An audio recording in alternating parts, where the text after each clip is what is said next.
el capítulo 17, puesto de pies. ¿Están aprendiendo, hermano, ya? Están esperando que uno diga, ¿verdad? Pónganse de pie, qué bueno. La semana que viene un pastor invitado, que es el primer domingo del mes. Vamos a esperar a ver qué nos indica el que hagamos, ¿verdad? Pero usted sabe la costumbre aquí en nuestra congregación. Ponernos de pie siempre antes de comenzar en la lectura inicial. Apocalipsis capítulo 17. Apocalipsis 17.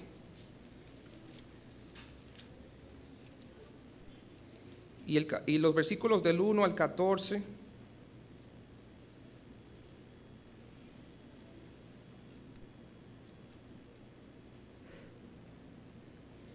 Apocalipsis 17 y versículos del 1 al 14.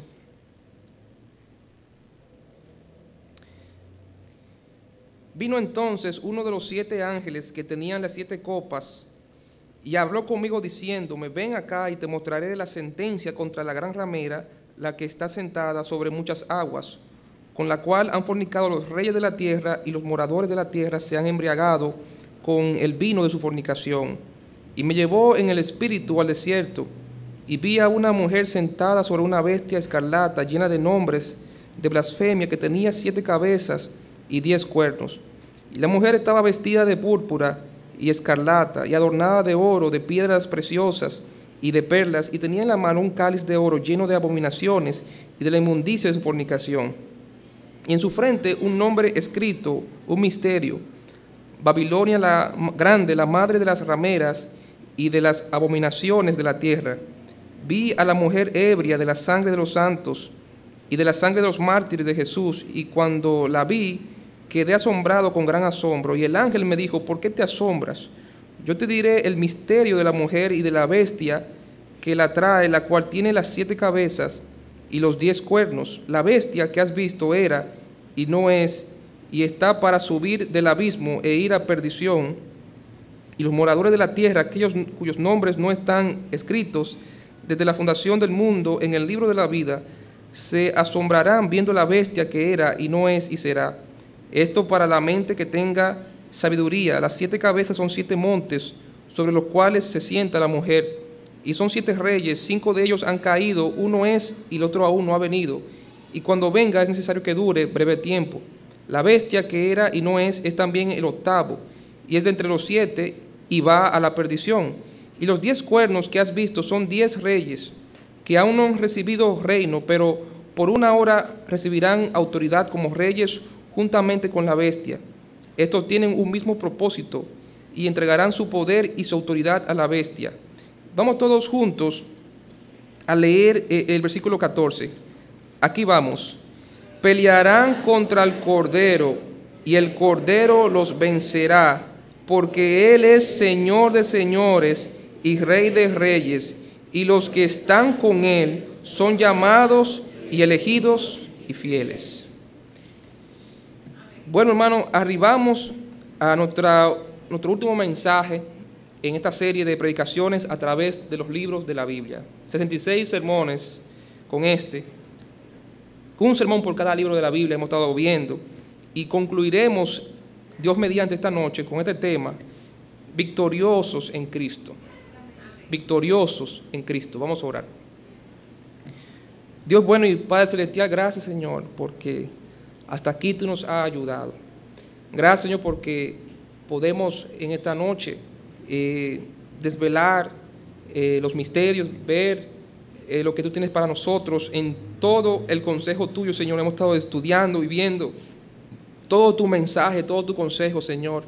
Y en esta noche queremos concluir de una manera general con todo el consejo de Dios que encontramos en tu Santa Escritura, Señor. Padre, rogamos que tú abras nuestro entendimiento y podamos, Señor, entender y comprender la riqueza de tu conocimiento, la riqueza de tu gloria en Cristo Jesús. Bendice este tiempo de predicación y que sea para la edificación de tu pueblo, Señor, y para la salvación de algunas almas en Cristo. En nombre de Jesús te lo pedimos. Amén. Pueden sentarse, hermano. Gracias. Bien, Victoriosos en Cristo es el tema que hemos escogido para tratar el libro de Apocalipsis. Apocalipsis, como usted lo sabe, es el último libro de la Biblia y fue el último libro en ser escrito. ¿Quién fue el escritor de este libro de Apocalipsis? El apóstol Juan fue quien lo escribió. Mira lo que dice Apocalipsis, el capítulo 1 y el versículo 1. Dice: la revelación de Jesucristo que Dios le dio para manifestar a su siervo las cosas que deben suceder pronto, y la declaró enviándola por medio de su ángel a su siervo Juan. También lo encontramos en el versículo 9, capítulo 1. Dice: yo, Juan, vuestro hermano y copartícipe vuestro en la tribulación, en el reino y en la paciencia de Jesucristo. Aquí encontramos que el apóstol Juan claramente se identifica a sí mismo como el escritor humano de esta epístola o este libro de Apocalipsis. Él se identifica a sí mismo como un hermano, como un copartícipe en la tribulación. Recuerde que todos los apóstoles murieron trágicamente, ¿sí o no? Todos los apóstoles murieron como mártires por la causa de Cristo. El único apóstol que no murió de manera trágica, sino de muerte natural, ¿cuál fue? Precisamente el apóstol Juan. Ya a este punto de la historia, todos los demás apóstoles habían muerto trágicamente. Algunos aserrados, otros decapitados, otros alanceados con lanzas. De muchas maneras habían muerto por causa de predicar el evangelio de Jesucristo. Y Juan no murió de manera trágica, pero no fue porque no se intentó destruirlo o matarlo de una manera trágica, porque precisamente Juan se encontraba exiliado en una isla llamada la isla de Patmos. Aquí lo menciona en el versículo 9, dice: estaba en la isla llamada Patmos por causa de la palabra de Dios y el testimonio de Jesucristo. Él no estaba de vacaciones en esta isla de Patmos. Él no estaba de vacaciones, él estaba ahí por causa de la palabra de Dios y de dar testimonio de Jesucristo. ¿Cómo así? Bueno, esta isla no era una isla muy bonita. Esta isla no es como otra isla, que es una isla muy rica, ¿verdad? Hay un eslogan que dice que República Dominicana lo tiene todo, ¿verdad? Tenemos aquí mares, ríos, montañas, todo tipo de ecosistemas habidos y por haber, ¿verdad? Tenemos pinos allá en Constanza, Jarabacoa, un clima templado, ¿verdad? Pero esta isla no era una isla de vacaciones, era una isla para morir, era una isla para dejar morir las personas, era una isla rocosa, no había vegetación alguna, era una isla prisión, como Alcatraz, ¿verdad? Si lo han visto, Alcatraz en San Francisco, ahí en Estados Unidos, en la vía de San Francisco. La isla de Patmos era una isla que no había nada que comer, era una isla desértica, rocosa, y ahí se ponían las personas para que se murieran. O sea, el Imperio Romano exilió a Juan a esta isla, lo dejó ahí para que se muriera. Pero el Señor tenía planes con el apóstol Juan, y en ese momento de tribulación, Dios le concedió a su siervo una revelación que no había concedido a ningún otro siervo de él. Una revelación acerca de los postreros días como nunca Dios la había revelado antes. Esto ocurrió aproximadamente alrededor del año 95 después de Cristo, durante el emperador romano Domiciano. Ahora, ¿a quién fue dirigida esta epístola? En el capítulo 1, versículo 4 se nos menciona, dice: Juan a las 7 iglesias que están en Asia. ¿Y cuáles son esas 7 iglesias en Asia? Bueno, ahí se menciona en el versículo 11, se menciona, dice: escribe en un libro lo que ves y envíalo a las 7 iglesias que están en Asia. ¿Cuáles son? Éfeso, Esmirna, Pérgamo, Tiatira, Sardis Filadelfia y Laodicea. De manera que en sentido particular esta carta iba dirigida a estas 7 iglesias en la región de Asia Menor. Pero en sentido general esta epístola fue escrita para todos nosotros, hermanos. Fue escrita para todos los creyentes en todas las épocas. Y eso lo encontramos en el capítulo 1 y en el versículo 1 que dice la revelación de Jesucristo que Dios le dio para manifestar ¿a quiénes? A sus siervos las cosas que deben suceder pronto.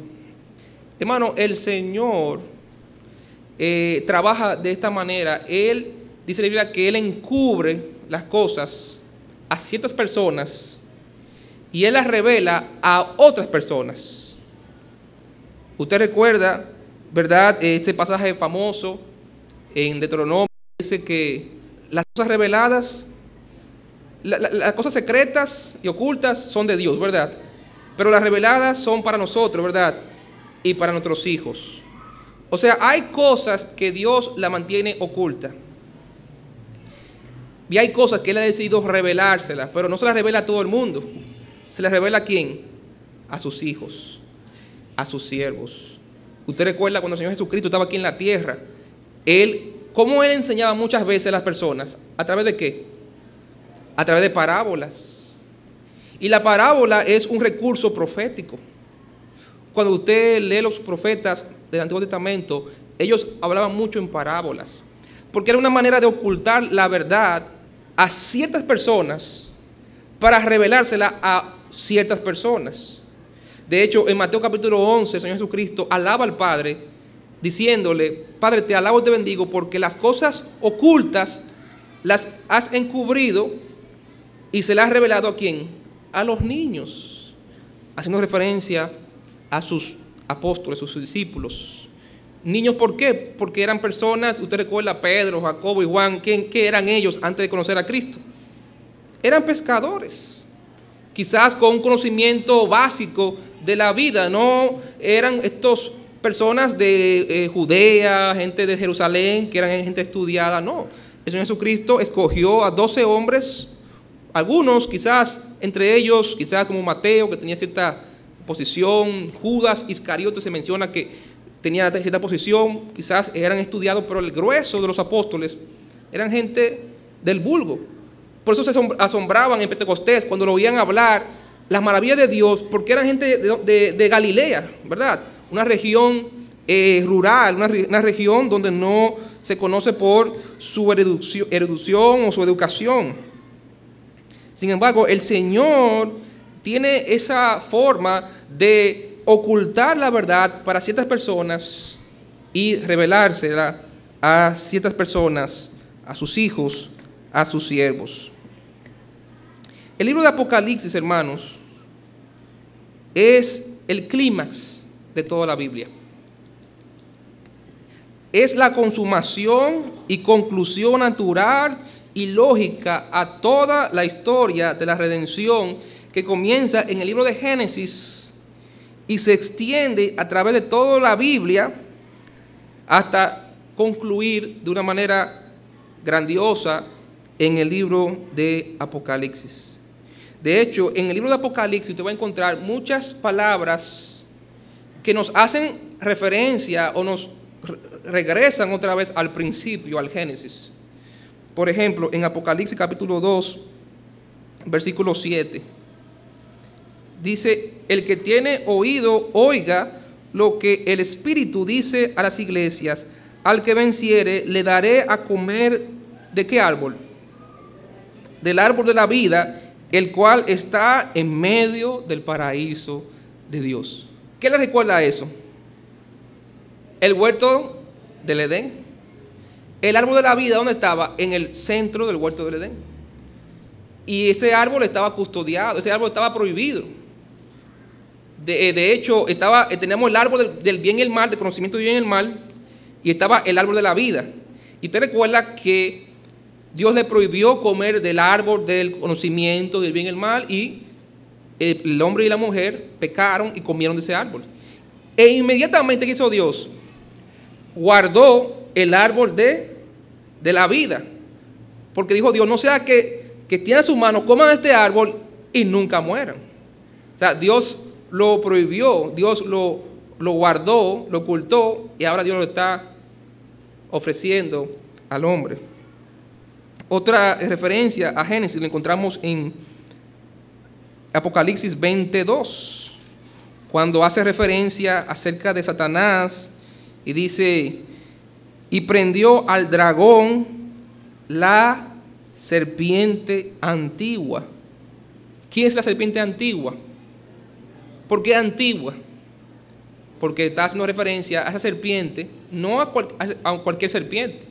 La serpiente antigua, aquella que se menciona en el capítulo 3 del libro de Génesis, aquella serpiente que Satanás utilizó, el maligno, como un instrumento para engañar al ser humano y llevarlos a pecar contra Dios en el principio. De manera que Apocalipsis amarra toda la trama bíblica, todo el plan de redención, le hace un cierre perfecto a toda la revelación de las Escrituras.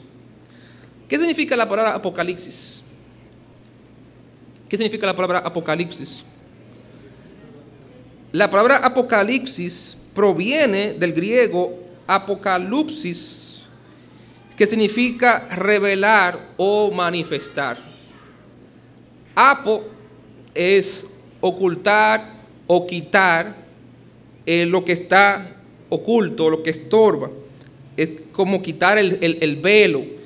Es manifestar algo que estaba oculto, traerlo a la luz. Revelación. Por eso que en inglés se le llama a este libro de Apocalipsis el libro de Revelations o las revelaciones, porque la palabra Apocalipsis significa revelación o manifestación. ¿Qué Dios revela? ¿Qué Dios nos revela en el libro de Apocalipsis? ¿Qué Dios nos quiere revelar o mostrar? ¿Qué estaba oculto que Él quiere ahora mostrarnos a la luz en el libro de Apocalipsis? Pues vamos a buscar Apocalipsis capítulo 1, versículo 1.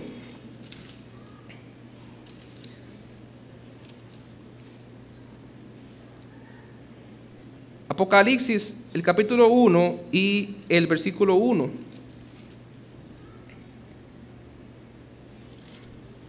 Dice: la revelación ¿de quién? De Jesucristo. De manera que Apocalipsis es la revelación ¿de qué? De Jesucristo. Ahora usted se sorprende escuchar eso, porque estamos esperando que Apocalipsis es la revelación ¿de qué? Del fin, de los eventos del fin, futuros.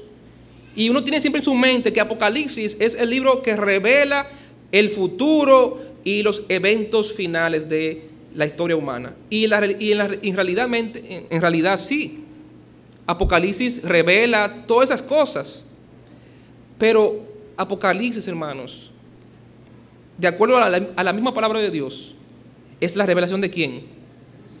De Jesucristo. No es la revelación de un evento X, es la revelación de una persona, la persona del Señor Jesucristo.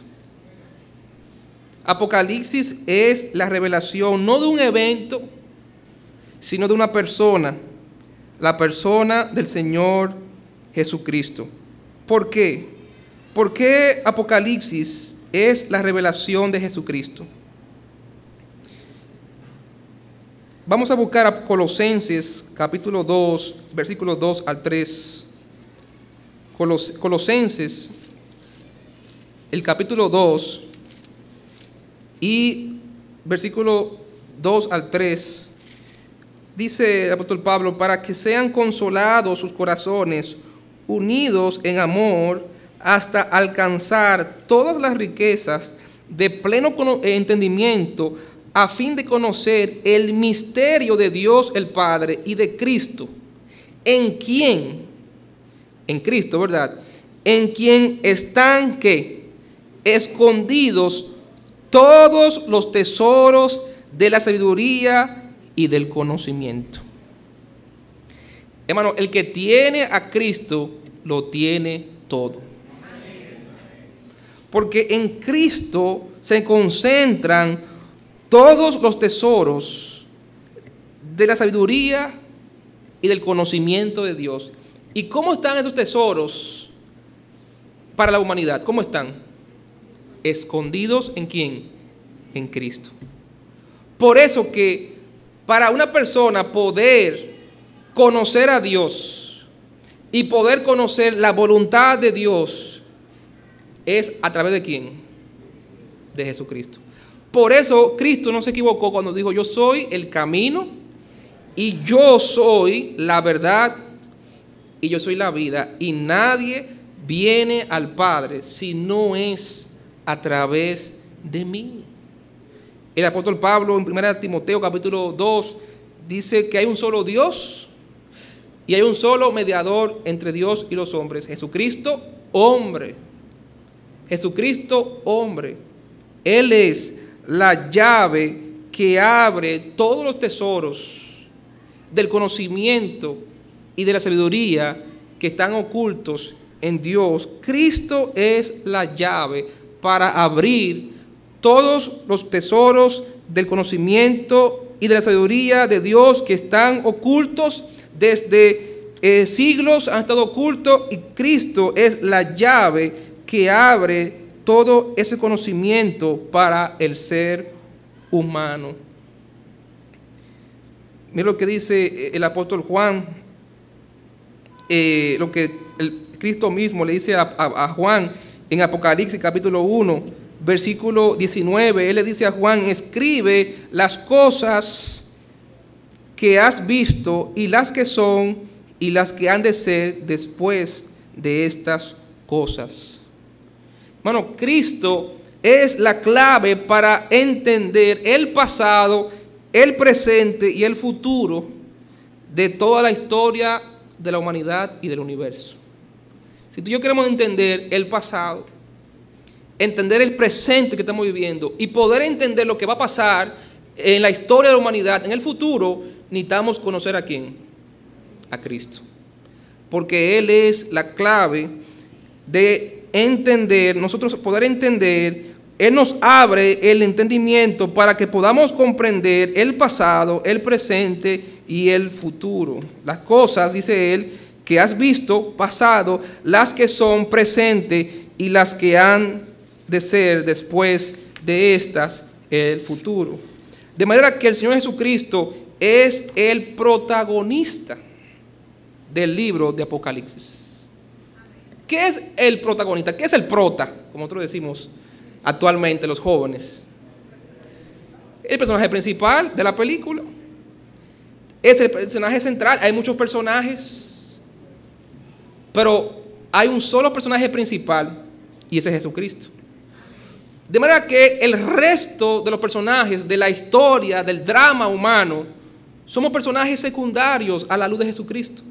Jesucristo, hermano, es el protagonista de la vida, el protagonista del universo, el protagonista de la historia, el protagonista de la Biblia, el protagonista del plan de redención de Dios, es el protagonista del drama o la trama que llamamos historia. A veces pensamos, hermano, que toda la vida y el universo gira alrededor de nosotros, ¿sí o no?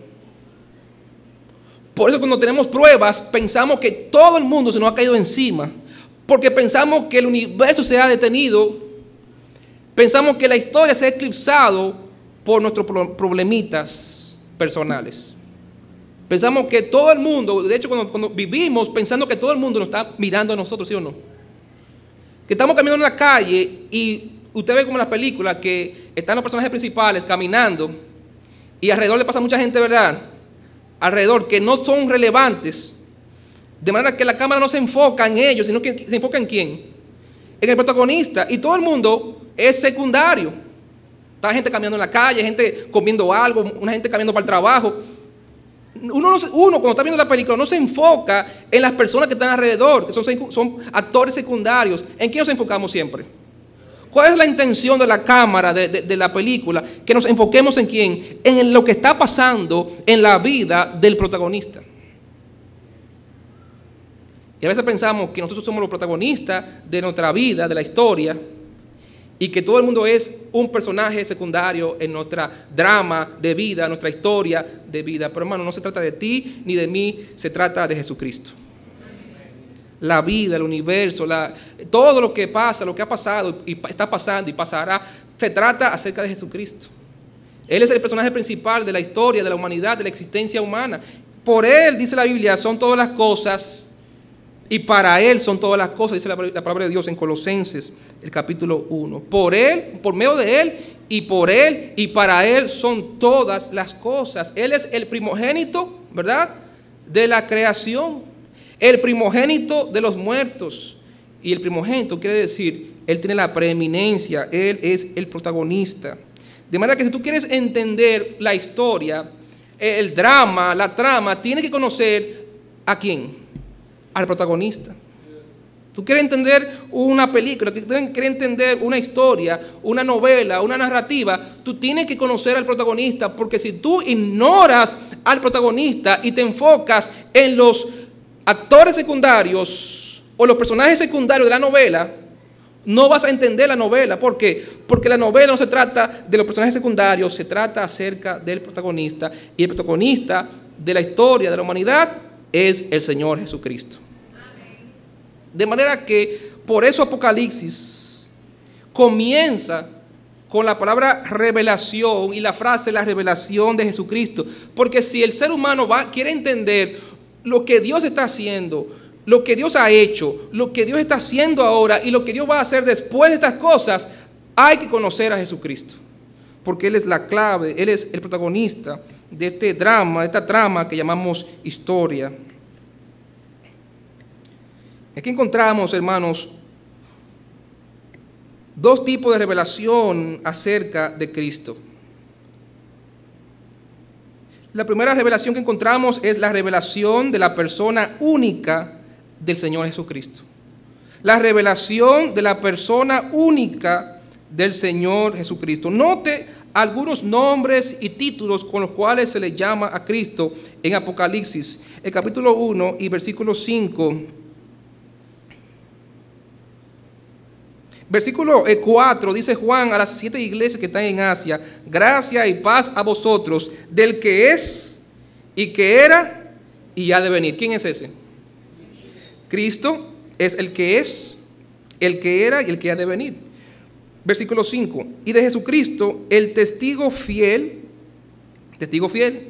el primogénito de los muertos, el soberano de los reyes de la tierra, el que nos amó, el que nos lavó de nuestros pecados con su sangre, el que nos ha hecho reyes y sacerdotes para Dios, su Padre. A Él sea gloria e imperio por los siglos de los siglos. Amén. Y aquí dice el versículo 7 que Él viene con las nubes y todo ojo que le verá. Como ya dijimos, cuando usted y yo estamos viendo una película, estamos viendo un drama, todas las cámaras están enfocadas ¿en quién? En el protagonista. De manera que todo ojo tiene que estar mirando ¿quién? El protagonista. Pero tristemente, hermano, estamos viviendo una época donde el protagonista de la historia, el que debe tener todas las cámaras, está ¿cómo? Está echado a un lado. El protagonista, el Señor Jesucristo, el que todo ojo debe estar pendiente y mirando, ha sido puesto a un lado. Ha sido relegado a un papel secundario, terciario, cuartiario. Y todo el ser humano se ha vuelto o ha tratado de ser o ha querido ser ¿qué? El protagonista de la historia. Por eso usted ve que estamos viendo una época donde se alaba y se adora los personajes, ¿sí o no? La personalidad, actores. Estamos viendo en una época de celebridades. ¿Sí le voy a esa palabra? Celebridades, celebrity shows. O sea, hermano, programas que su existencia radica, el contenido de ese programa radica en la vida cotidiana y diaria de las celebridades, ¿sí o no? Los programas, ¿verdad? Reality shows, ¿verdad? De realidades. Que se basan en que esa persona ese día se levantó tarde, Esa persona fue al gimnasio, o sea, la rutina de esa persona, las cosas buenas y malas que hace. Esa persona fue al gimnasio y todo el programa hablando de él y que él hizo esto y fue para allá y enfoca cuando hizo tal cosa, y se fue al baño, hizo tal cosa y todo gira en torno a la vida de esa persona. Todos los ojos giran en torno a la vida cotidiana de esas celebridades. Y cada vez que usted ve un atleta, ¿verdad? Cuando hace una hazaña, siempre está haciendo una seña de que míreme a mí. Y todas las cámaras vienen a enfocar a esa persona porque todo se trata de ellos. Pero hermano, llegará un momento cuando el Padre va a revelar ¿a quién? A su Hijo Jesucristo. Es decir, va a manifestar a Jesucristo, quien es el verdadero protagonista de esta historia. Y ese día, todo ojo ¿qué? Le verá. Todo ojo le verá. Muchos estudiosos, teólogos, me incluyo, ¿verdad? Porque yo estudio la palabra de Dios. Hemos estado, ¿verdad?, debatiendo. ¿Qué significa esa frase? Todo ojo le verá. Bueno, sencillamente eso, todo ojo le verá, pero ¿cómo va a ser eso realidad? Uno puede pensar, a veces yo pensaba como que iba a ser como el sol, ¿verdad? Que todo el mundo lo va a ver al mismo tiempo. Pero hermano, cuando usted se pone a pensar en la tecnología de hoy día, ¿es posible que todo ojo le vea, sí o no? Hermano, eso es posible. Cuando Juan escribió hace 2000 años atrás, quizás él no podía entender cómo todo ojo podía ver un individuo al mismo tiempo, en momentos real, en todas partes y rincones del mundo. Hermano, ¿cómo eso es posible hoy día? ¿A través de qué? Del Internet. A través del Internet, todo el mundo puede estar viendo lo mismo que está pasando al mismo tiempo. A través de la televisión, a través de los medios de comunicación, cuando el 9/11, usted recuerda ese ataque a las Torres Gemelas. Todas las televisoras de todo el mundo estaban enfocadas en ¿qué? En ese evento, que captó la atención mundial. Y todo el mundo se frizó. Y uno recuerda dónde uno estaba y qué estaba haciendo cuando las Torres Gemelas fueron atacadas. Porque todo el mundo estaba pendiente y viendo esa noticia que estaba pasando en vivo. No era algo que de ayer, un periódico que usted y yo leímos ayer que pasó.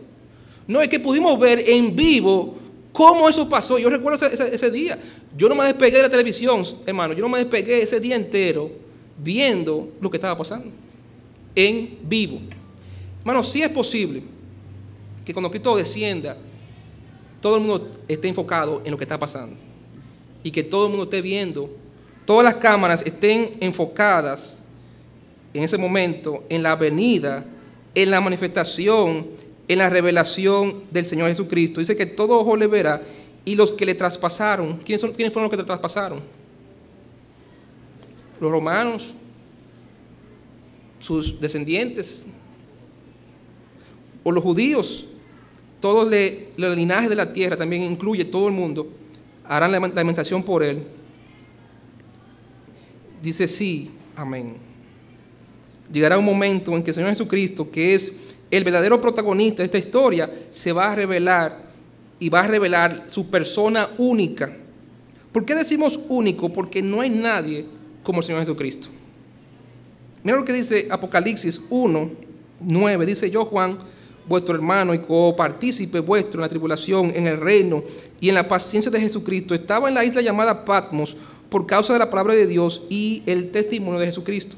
Y mira lo que dice en el versículo 12: y me volví para ver la voz que hablaba conmigo, y vuelto vi 7 candeleros de oro, y en medio de los 7 candeleros a uno semejante al Hijo del Hombre, vestido de una ropa que llegaba hasta los pies y ceñido por el pecho con un cinto de oro.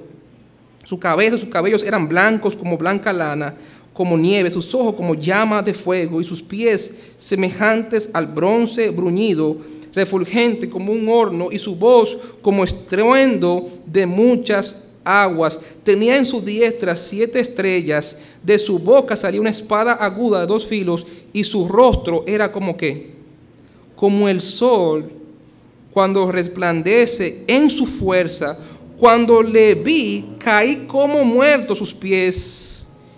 Y él puso su diestra sobre mí, diciéndome: no temas, yo soy el primero y el último, y el que vivo y estuve muerto, mas he aquí que vivo por los siglos de los siglos. Amén. Y tengo las llaves de la muerte y del Hades. Juan tuvo una revelación de la persona única del Señor Jesucristo. Y el Señor Jesucristo actualmente está, dice la Biblia, resucitado, es el Cristo exaltado, es el Cristo glorificado. Cristo no es el mismo que fue cuando vino en su primera venida. ¿Cómo era Cristo cuando vino en su primera venida? ¿Cómo vino Cristo? Vino como un bebé. El niñito Jesús. Y hay mucha gente que relaja sobre eso y dice, yo no creo en Jesús, yo creo en el niñito Jesús. Y tienen como una idea de que Cristo se quedó siempre niñito. Y que Cristo se quedó siempre bebé. Y uno siempre ve en Navidad, ¿verdad? Ya vamos a ver en Navidad las imágenes, ¿cómo le llaman eso? Que ponen los pesebres que se hacen del niñito Jesús. Y hay imágenes, cuadros de eso, del niñito Jesús. Y hay mucha gente que le ora al niñito Jesús, ¿sí o no? Y que cree que Jesús se quedó como un bebé. Pero dice la Biblia que ese Jesús bebé, ¿qué hizo? Creció, se hizo hombre. Y que Él sufrió y murió por nosotros. Y que Él resucitó el tercer día. Resucitó con poder. Y se sentó a la diestra del Padre. Y está hoy día en el cielo, glorificado, exaltado. Usted recuerda, las mismas palabras que encontramos aquí para describir al Cristo resucitado, la encontramos en los profetas del Antiguo Testamento. Por eso que le digo que Apocalipsis amarra toda la revelación bíblica en una persona. ¿En la persona de quién? De Jesucristo. Mira lo que dice Daniel capítulo 10. Daniel capítulo 10.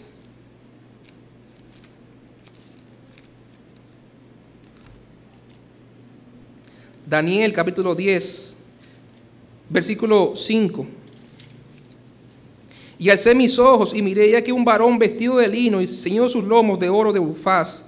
Su cuerpo era como de berilo y su rostro parecía un relámpago y sus ojos como antorchas de fuego. Noten la similitud entre la descripción de Daniel del Cristo futuro glorificado, no el Cristo en su primera venida, sino en su segunda venida. Dice sus brazos, sus pies como de color de bronce bruñido, y el sonido de sus palabras como el estruendo de una multitud. Dice, versículo 8, quedé pues yo solo y vi esta gran visión y no quedó fuerza en mí. Muy parecido a la respuesta, a la reacción de Juan. Quedó sin fuerza ante ver la gloriosa revelación de Jesucristo. Antes de mi fuerza se cambió en desfallecimiento y no tuve vigor alguno. Pero oí el sonido de sus palabras, y al oír el sonido de sus palabras caí sobre mi rostro en un profundo sueño con mi rostro en tierra. Dice en el versículo 15, mientras me decía estas palabras, estaba yo con los ojos puestos en tierra y enmudecido. Pero he aquí uno como en semejanza de hijo de hombre tocó mis labios. Entonces abrí mi boca y hablé y dije al que estaba delante de mí, Señor mío, con la ambición me ha sobrevenido dolores y no me queda fuerza. ¿Cómo pues podrá el siervo de mi Señor hablar con mi Señor? Porque al instante me faltó la fuerza y no me quedó aliento. Y aquel que tenía semejanza de hombre me tocó otra vez. ¿Y qué hizo? Y me fortaleció. La misma descripción que hace Juan del Cristo futuro, del Cristo actual para nosotros, glorificado, exaltado, que cuando lo vio se quedó Daniel sin fuerzas, igual que Juan. Dice la Biblia que sus ojos eran como llamas de fuego y que su rostro como el sol cuando resplandece en el mediodía. Hermano, en el Nuevo Testamento encontramos también la revelación que Cristo tuvo, que Pablo recibió de Jesucristo cuando fue salvo en Hechos capítulo 9. Se le apareció el Cristo exaltado, el Cristo resucitado a Pablo. ¿Y cómo se apareció Cristo a Pablo? Como un sol de mediodía, un sol, una luz más fuerte que el sol de mediodía. ¿Qué hizo con esa luz? Lo tumbó del caballo y lo cegó por varios días. O sea, encontramos una similitud en la descripción que hace Daniel en Antiguo Testamento del Cristo glorificado y cómo se manifiesta y el efecto que deja en la persona que se manifiesta, y el Cristo glorificado que ve Pablo en camino a Damasco, el mismo Cristo que ve también Juan en el libro de Apocalipsis. De manera que vemos una revelación de la persona única del Señor Jesucristo. Pero también vemos, hermanos, una revelación del papel triple del Señor Jesucristo. Una revelación del papel triple del Señor Jesucristo. Es interesante que la primera revelación, hermanos, siempre es una revelación como personal. La primera revelación es una revelación personal del Señor Jesucristo. Por eso que se habla de un encuentro personal de salvación con el Señor Jesucristo. Pablo tuvo un encuentro en el camino a Damasco, un encuentro como personal de ¿qué? De salvación con el Señor Jesucristo.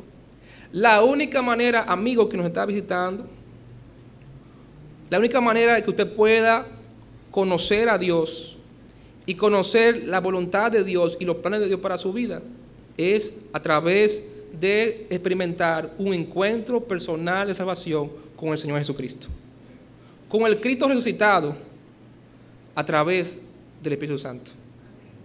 A través del Evangelio, porque el Evangelio, dice la Biblia, que es la faz de Cristo que resplandece en medio nuestro. Cuando usted y yo somos expuestos al Evangelio, la faz de Cristo resplandece, así como resplandeció delante de Daniel, así como resplandeció delante de Saulo, que lo tiró al caballo, el caballo lo quebrantó.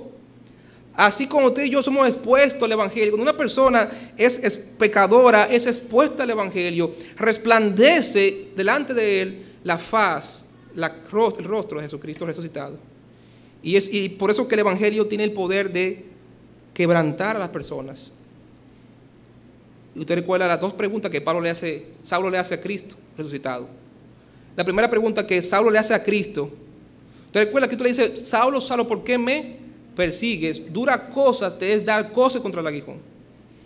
Y Saulo, quebrantado, postrado, como se postró Daniel, como se postró Juan, postrado, le pregunta a Cristo resucitado: Señor, ¿quién eres? Y cuando Cristo se le presenta a Saulo como: soy Jesús a quien tú persigues. Y Saulo tiene ese encuentro personal con Jesucristo y conoce a Cristo de manera personal como su Señor y Salvador. Entonces la segunda pregunta lógica, ¿cuál es? Y ahora, Señor, ¿qué quieres que yo haga por ti? Y hermanos, si usted y yo hemos tenido ese encuentro personal con la persona única de Jesucristo, si ya usted y yo conocemos a Jesucristo y conocemos en quién hemos creído, lo único que nos resta es decirle al Señor: Señor, ¿qué tú quieres que yo haga por ti? ¿Cuál es tu voluntad para mi vida? Y esa buscaré. Eso haré. De manera, hermano, que si tú quieres comprender cuál es la voluntad para tu vida, cuál es el propósito de tu existencia, eso se encuentra en ¿quién? En la persona del Señor Jesucristo.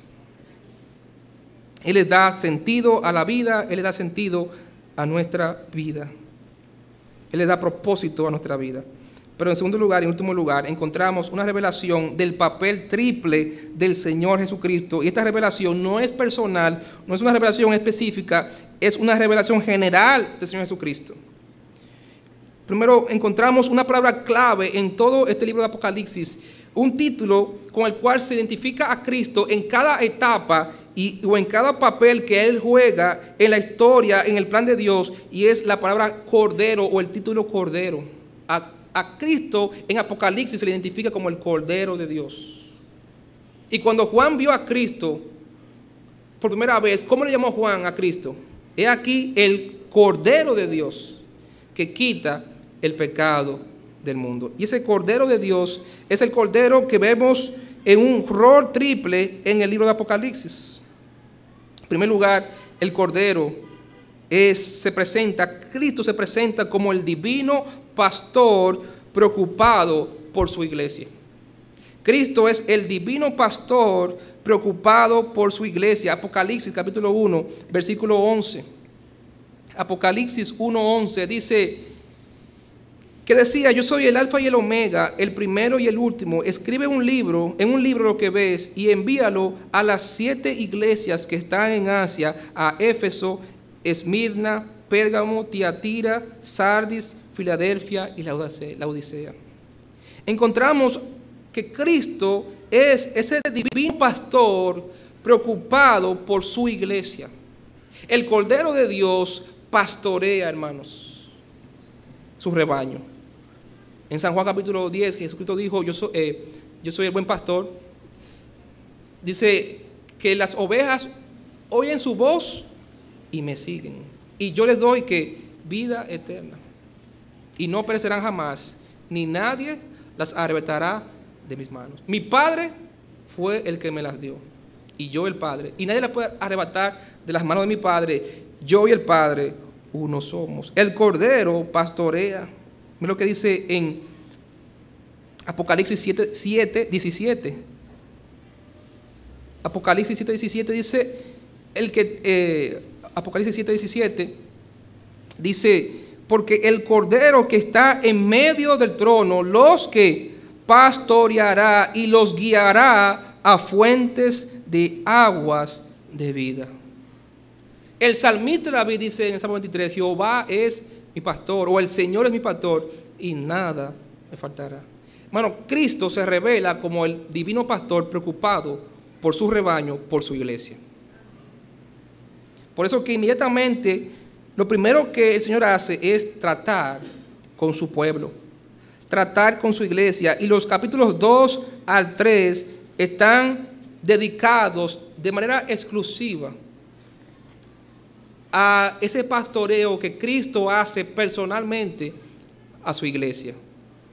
Por eso que en Apocalipsis 2:1 Él le dice, escribe al ángel de la iglesia en Éfeso, el que tiene las 7 estrellas en su diestra, el que anda en medio de los 7 candeleros de oro, y dice esto, yo conozco tus obras y tu arduo trabajo y paciencia. Dice que Cristo, ¿qué? Conoce a su iglesia. Cristo conoce. El buen pastor conoce sus ovejas, y sus ovejas lo conocen a Él. Y por eso que el trabajo del pastor es guiar las ovejas. ¿Y cómo el pastor guía las ovejas? Con su voz, ¿sí o no? Su voz. Por eso que dice Cristo que habla del asalariado, ¿verdad? En San Juan 10, que es otro pastor que se le contrata por un tiempo, pero él no es el pastor original de ese rebaño. Y dice que ese asalariado o otro pastor, dice que otros pastores le van a hablar al rebaño, pero no lo van a seguir. Pero cuando Cristo le habla, sus ovejas oyen su voz y ¿qué? Y le siguen. Y aquí Cristo está haciendo mucho énfasis en una frase que se repite en todos estos pasajes, y es, el que tiene oído, ¿qué debe hacer? Oiga lo que el Espíritu dice a las iglesias. Ven acá, pero no es Cristo que habla a las iglesias. ¿Por qué menciona que es el Espíritu el que habla a las iglesias? Porque Cristo habla a su iglesia por medio de ¿quién? Del Espíritu Santo. Y el Espíritu Santo nos habló por medio de su palabra. Él fue quien inspiró la Biblia. Toda la Escritura es inspirada por Dios. Y dice Primera de Pedro, Segunda de Pedro, que el Espíritu Santo, los santos hombres de Dios hablaron siendo inspirados ¿por quién? Por el Espíritu Santo. De manera, hermano, que Cristo quiere guiar a su iglesia en este tiempo, en esta etapa o esta era de la iglesia. Él quiere guiar a su pueblo a través de ¿qué? A través de su palabra. A través de su palabra. ¿Y su pueblo qué debe hacer? Escuchar y obedecer ¿qué? Su palabra. Debemos escuchar y obedecer la voz del buen pastor, de ese divino pastor que se preocupa por su iglesia. Y este es el tiempo para Cristo trabajar con su pueblo. Porque llegará un momento en que ese buen pastor regresará por su pueblo y nos llevará con él. Lo que conocemos como el arrebatamiento. Y no sabemos qué día, dice la palabra de Dios, en qué momento eso va a pasar. Puede pasar en cualquier momento, eso es inminente, puede pasar esta noche o mañana. Cristo puede venir en cualquier momento y llevarnos con Él para siempre a la gloria. Pero mientras eso sucede, Él nos está pastoreando, nos está guiando a través de su Espíritu, por medio de su palabra. Y tú y yo tenemos, hermano, como iglesia, que escuchar su voz y seguirle. Y cuando usted y yo estudiamos, no tenemos el tiempo, pero las iglesias de Apocalipsis no están ahí porque sí. Eran 7, pero había más de 7 iglesias en la región de Asia Menor, una región grande. Había más iglesias, quizás 100 iglesias, pero él se dirige a 7 iglesias y muchos creen que esas 7 iglesias, como usted y yo estudiamos, la condición, el examen que Cristo le hace a cada iglesia y la evaluación final, cada iglesia, dicen los estudiosos, representa a todas las iglesias en todas las edades, en todos los tiempos, hasta que Cristo venga.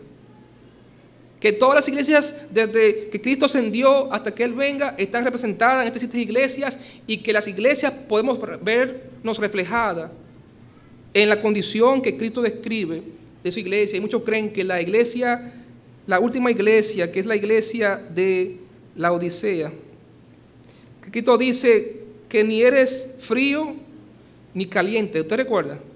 Por tanto que te vomitaré de mi boca. Muchos creen que esa iglesia representa la iglesia en los últimos tiempos, antes del fin. Una iglesia como tibia, ni frío ni caliente. Y hermano, cuando tú y yo examinamos la iglesia hoy día, la iglesia de los posteriores tiempos, encontramos que es una realidad de que no somos fríos, pero tampoco somos calientes. Siempre estamos como calentándonos, pero nunca terminamos de calentarnos. Nunca terminamos de arrancar. Somos una iglesia a medio talle. Que Dios nos enciende, Dios comienza a avivarnos, pero pasa algo que nos quita ese fervor por el Señor. Muy diferente a la iglesia primitiva, que es una iglesia muy fervorosa, que murió por causa de Cristo. Ya la iglesia de hoy día no quiere sufrir nada por causa de Cristo. Somos una iglesia tibia, no somos ni fríos, pero tampoco somos calientes. Y tenemos que examinarnos como iglesia. En segundo lugar, Cristo se revela, se manifiesta como el juez justo que castigará a los malos. El juez justo que castigará a los malos. En Apocalipsis capítulo 6,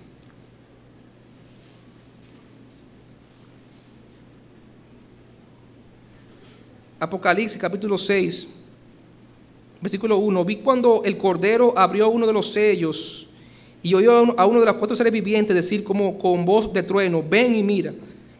Y miré, y he aquí un caballo blanco, y el que lo montaba tenía un arco, y le fue dada una corona, y salió venciendo para vencer. Cuando abrió el segundo sello, oí al segundo ser viviente que decía: ven y mira. Y salió otro caballo bermejo, y al que lo montaba le fue dado poder de quitar de la tierra la paz, y que se matasen unos con otros, y se le dio una gran espada. Y así sigue describiendo todos los castigos y los juicios que Cristo trae a esta tierra como el juez justo que castigará a los malos. Mira lo que dice en el versículo 15, dice: y los reyes de la tierra, y los grandes, los ricos, los capitanes, los poderosos, y todos siervos, y todos libres, se escondieron en las cuevas y entre las peñas de los montes, y decían a los montes y a las peñas: caed sobre nosotros y escondernos del rostro de aquel que está sentado sobre el trono, y de la ira de ¿quién? Del Cordero, porque el gran día de su ira ha llegado, y ¿quién podrá sostenerse en pie? Ese Cordero, que es el divino pastor, que hoy día está preocupado por su pueblo, por su iglesia.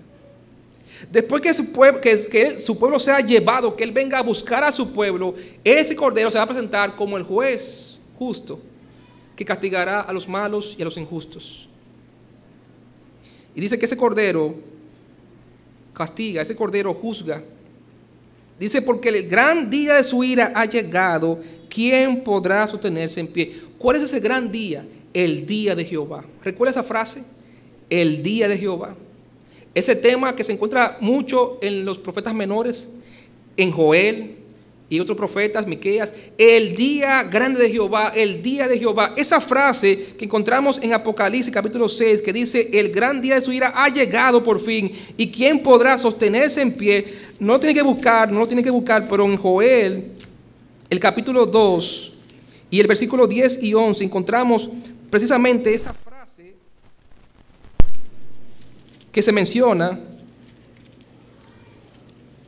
Joel capítulo 2, versículo 10 dice: delante de él temblará la tierra y se estremecerán los cielos, el sol y la luna se oscurecerán y las estrellas retraerán su resplandor, y Jehová dará su orden delante de su ejército, porque muy grande es su campamento, fuerte es el que ejecuta su orden, porque grande es el día de Jehová y muy terrible, ¿quién podrá soportarlo? La misma expresión que encontramos en Joel, el profeta Joel, la encontramos en Apocalipsis. El día grande de Jehová no es un solo día, es un periodo de castigo, de gran tribulación sobre este mundo. Un gran tiempo de tribulación se aproxima a este mundo, donde ese Cordero va a juzgar y castigar a este mundo, pero va a juzgar ¿a quiénes?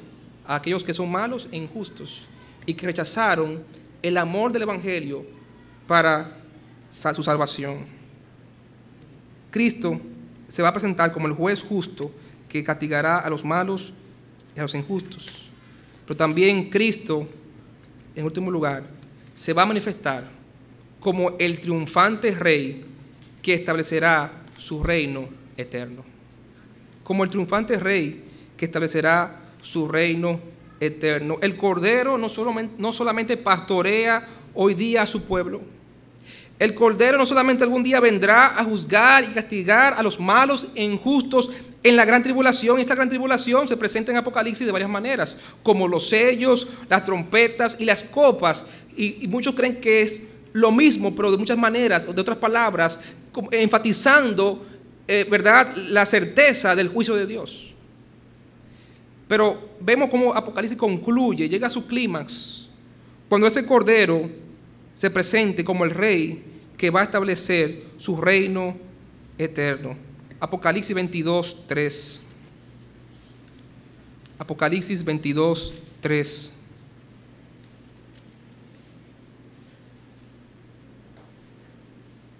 Versículo 1. Apocalipsis 22:1. Después me mostró un río limpio de agua de vida, resplandeciente como cristal, que salía del trono de Dios y del Cordero. En medio de la calle de la ciudad, y a uno y a otro lado del río, estaba el árbol de la vida, que produce 12 frutos, dando cada mes su fruto, y las hojas del árbol eran para la sanidad de las naciones. Y no habrá más maldición, y el trono de Dios y del Cordero estará en ella, y sus siervos, ¿qué harán? Le servirán. Y no habrá allí más noche, y no tiene necesidad de luz de lámpara ni de luz de sol, porque Dios, el Señor, los iluminará, y reinarán por los siglos de los siglos. Amén. Hermano, gloria a Dios que usted y yo estamos del lado vencedor. Amén. Del lado ganador. Usted recuerda que leímos al principio de este mensaje, en el capítulo 17, que después de esa gran tribulación, los reinos del mundo se van a juntar y van a presentarle una batalla final de rebelión a Cristo. Cristo va a venir en su caballo blanco, va a venir como triunfante rey, va a venir, pero los reinos de este mundo, empoderados por Satanás, y Satanás, la serpiente antigua, el diablo, el adversario, es el antagonista principal de esta historia, de este drama. Si Cristo es el protagonista principal, Satanás, el maligno, es el antagonista principal, que desde la creación del mundo, desde el principio, del huerto del Edén, hasta estos días y hasta el fin, va a estar oponiéndose a Dios y a sus planes. Y él va a empoderar al anticristo y va a apoderar a las naciones para rebelarse contra Dios. Pero dice el salmista en el capítulo 2, en el Salmo capítulo 2, que el Señor se reirá de ellos. Y que el Señor vendrá y va, dice la palabra de Dios en Apocalipsis 17, como leímos, versículo 14, pelearán contra el Cordero, lo que se llama la batalla de el Armagedón. Y el Cordero, ¿qué hará? Los vencerá, porque Él es Señor de señores y Rey de reyes, y los que están con Él. ¿Quiénes están con Él? ¿Quiénes somos nosotros? Usted y yo nos merecemos estar con Él. Usted y yo nos ganamos estar con Él. No, ¿quiénes son los que están con Él? Dice, los que son llamados. Hermano, el Señor nos llamó no por otras obras, sino por su gracia. Y conforme a sus propósitos eternos, que tú y yo no conocemos, pero es por su gracia que nos llamó y conforme a sus propósitos. Pero Él nos llamó. Él nos llamó y nos ¿qué? eligió. Hermano, el Señor nos eligió. Créalo porque así lo dice la Biblia, el Señor nos eligió. ¿Cuándo? Desde antes de la fundación del mundo.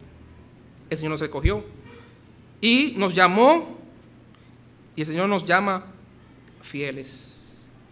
Recuerde que hablamos en Hebreos, perseverando en Cristo. ¿Recuerda eso? Perseverando en Cristo. Que aquellos que han sido llamados y han sido elegidos, ¿qué hacen? Perseveran.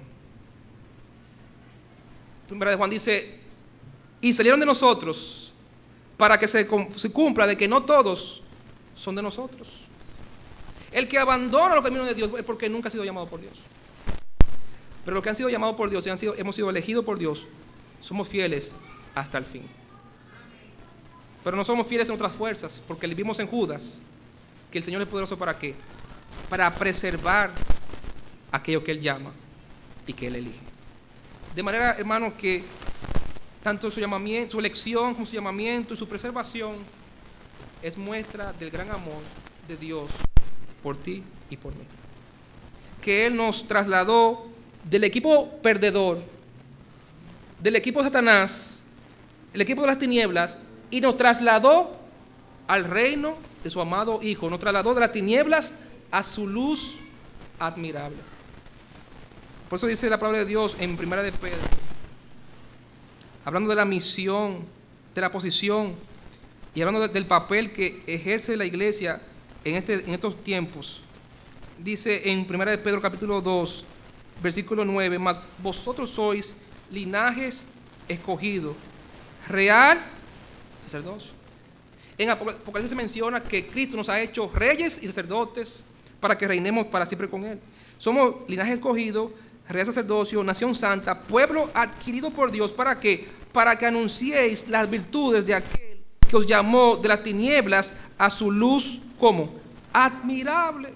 Es una luz admirable. Vosotros que en otro tiempo no eras pueblo, pero que ahora sois pueblo de Dios, que en otro tiempo, escuchen, no habías alcanzado misericordia, pero ahora habéis alcanzado misericordia.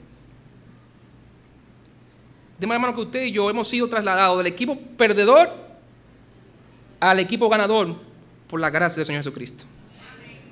Y usted y yo estamos en el equipo vencedor, estamos en Cristo. Esta es la victoria que ha vencido al mundo, nuestra fe.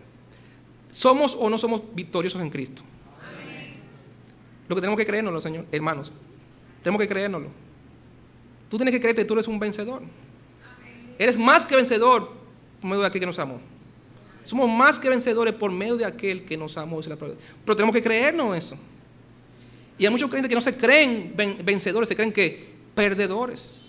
Y cantamos un himno que dice, vencedor, ¿verdad? Yo en Cristo he confiado, mi fe está puesta en Dios. ¿Soy un qué? Un vencedor, hermano. Usted es un vencedor. Amén. Amén. Usted y yo somos vencedores. Amén. Pero tenemos que creerlo. Más aún, tenemos que permanecer siempre en el lado vencedor. Amén. Siempre la tentación del maligno es hacernos dejar la posición de vencedor, dejar el equipo vencedor para que volvamos a ¿qué? Al equipo perdedor. Pero hermano, mientras estemos en Cristo, somos más que vencedores por medio de aquel que nos amó. No vuelvas al equipo perdedor. Quédate en Cristo. Y concluyo con una historia que usted ha escuchado muchas veces en este púlpito. Durante la guerra civil americana, cuando estaba luchando o peleando la parte del norte de Estados Unidos y el sur, un general del sur, sus soldados le preguntaron, general, ¿está Dios de nuestro lado? Para él era importante saber y creer que Dios estaba de su lado, que Dios estaba por su causa, que estaban peleando respaldados por Dios, que Dios estaba respaldando su causa. Porque era importante para ellos saber y creer que estaban peleando no por una causa perdida, sino por una causa victoriosa. Porque el saber que Dios estaba de su lado le daba una garantía de que ellos estaban peleando por una causa vencedora, que estaban en el equipo vencedor, no perdedor, que estaban del lado, porque recuerden que todos eran que americanos, ¿sí o no? Todos eran en la guerra civil americana, todos eran americanos, pero unos eran del bando del norte, otros del bando del sur, y los del sur se preocupaban diciendo: general, está Dios del lado de nosotros, está Dios de nuestro lado. Eso era importante para ellos luchar y batallar, porque tenían la garantía de Dios que iban a vencer al final. Y el general, muy sabio, le dijo a ellos: no te preocupes, no se preocupen si Dios está de nuestro lado. Preocupémonos nosotros de estar del lado de Dios. Hermano, no te preocupes si Dios está de tu lado, porque Él te ha dicho que está de tu lado. Tenemos que preocuparnos nosotros siempre de estar del lado de Dios. Y como hemos escuchado últimamente, nunca ganaremos si desobedecemos al Señor, pero nunca perderemos si obedecemos y estamos del lado de Dios. ¿De cuál lado estás tú? ¿Estás del lado perdedor? ¿O estás en el lado ganador, vencedor con Cristo? Y eres fiel al Señor hasta el final. Vamos a orar.